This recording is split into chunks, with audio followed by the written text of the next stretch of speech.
Hi hello welcome to Nellore అమ్మాయి vlogs. అయ్యో మనం మిడిల్ క్లాస్ కష్టాలు ఏం చెప్తాంలేండి. డిమార్ట్కి వెళ్ళిన ప్రతిసారి నాకు ఇలాగే అవుతుంది. మీకు కూడా ఇలాగే అవుతుందా?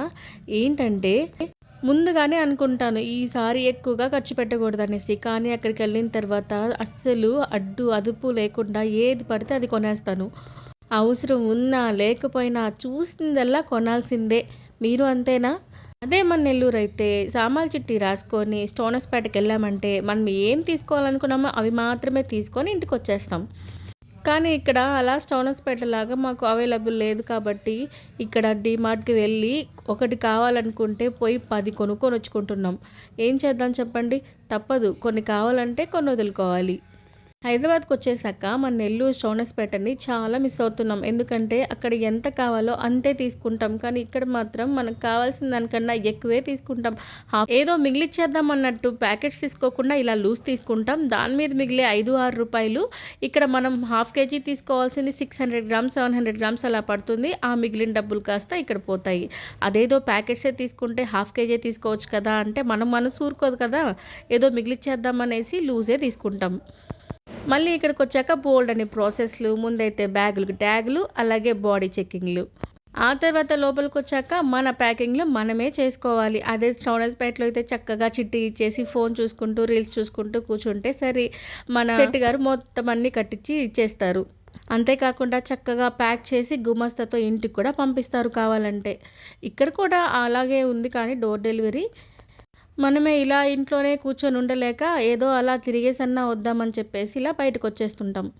వస్తామే కానీ అస్సలు ఖాళీ ఉండదు. అసలు గ్యాపే ఉండదు. అయినా కూడా ఆ గ్యాప్‌లోంచి మనకు కావాల్సినవన్నీ కొలతలేసుకొని, మళ్ళీ వాటన్నిటిని వెయిట్‌లేసుకొని, మళ్ళీ వాటన్నిటికి ట్యాగ్‌లేయించుకొని ఆ తర్వాత మళ్ళీ ఇంక ఏమేమి దొరకలేదో వాటన్నిటిని వెతికి తీసుకుని అంటున్నానేంటి, అంత ఈజీగా తీసుకుంటామా? ఏ కంపెనీ ఎంత ప్రైస్‌కొస్తుంది? ఎందులో ఒక రూ. 2 అయినా తగ్గుతుందేమో అని అన్ని కంపెనీలు సెర్చ్ చేస్తాం. ఈలోపు మనోళ్ళకి నీరసం వచ్చేసి ఏ మూల కూర్చుంటారు. అంతటితో వచ్చేస్తామా? ఆ తర్వాత పైకెళ్ళేసి ఇదిగో ఇలాంటివన్నీ చెక్ చేస్తూ ఉంటాం. ఏవేవి ఎంత ప్రైజెస్ ఉన్నాయి, ఒకవేళ తక్కువకుంటే తీసేసుకోవడం. ఇలా నాకు నెల సరుకులతో పాటు ఎక్స్ట్రా బిల్ కూడా ఎక్కువైపోతుంది.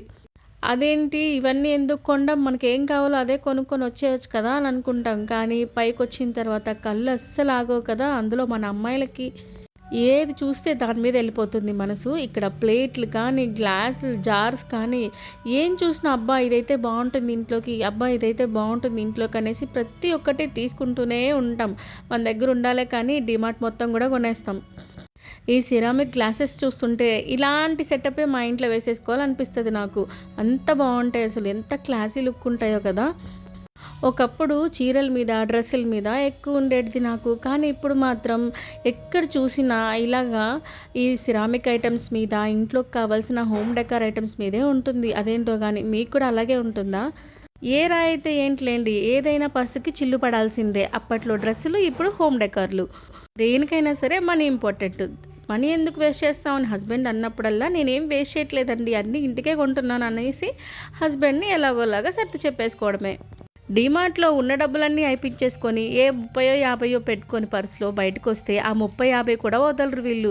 ఇదిగో ఈ పాప్కార్న్ ఇంకా ఐస్ క్రీమ్స్ 15, 20 రూపాయలకి పెట్టేసి అవి కూడా మన దగ్గర నుంచి లాగేసుకుంటారు. ఎక్కువ మాట్లాడితే మనకి ఆటో ఛార్జెస్ కూడా లేకుండా చేస్తారు. అందుకే మనం ఆ కొంచెమైనా ఆపేసుకొని ఆటో ఛార్జెస్కి ఉంచేసుకొని వచ్చేయాలి. ఇగో ఇంటికొచ్చాక అన్నిటి మీద హాఫ్ కేజెస్కి ఇంకొక 100 గ్రామ్స్, పావు కేజీకి ఇంకొక 100 గ్రామ్స్ అలా ఎక్స్ట్రా పడి మనం సేవ్ చేసిన డబ్బులు కాస్త అక్కడ మైనస్ అయిపోయాయని తెలుసుకొని బిల్లు చూసుకొని బాధపడడం తప్ప ఏం చేయలేం. పప్పులు ఎక్కువ క్వాంటిటీ పడితే ఏమైంది, ఇంట్లోకే కదా అని మనం అనుకుంటాం. కానీ ఒక నెల కన్నా ఎక్కువ పప్పులు ఉంచుకుంటే అందులో పురుగు పట్టేస్తుందని నా బాధ. అందుకే నెలకి కరెక్ట్గా తెచ్చుకోవాలి అనుకుంటాను. నెల సామాన్లకు చెప్పి వెళ్ళింది నేను డబ్బాలని, చిన్న బాటిల్స్ అని, బుజ్జి కప్స్ అని, క్యూట్గా ఉన్నాయని, ముద్దుగున్నాయని మొత్తం అన్నీ కొనేసి ఇదిగో బిల్లు ఇలా పెట్టుకొని ఇంటికొచ్చాక అన్నీ చెక్ చేసుకుంటూ బాధపడతాను మొత్తం డబ్బులు అయిపిచ్చేశాను అని. మీరు కూడా నాలాగే అయితే ఇలాగే చేస్తుంటే తప్పకుండా వీడియోని లైక్ చేసి సబ్స్క్రైబ్ కూడా చేసేయండి.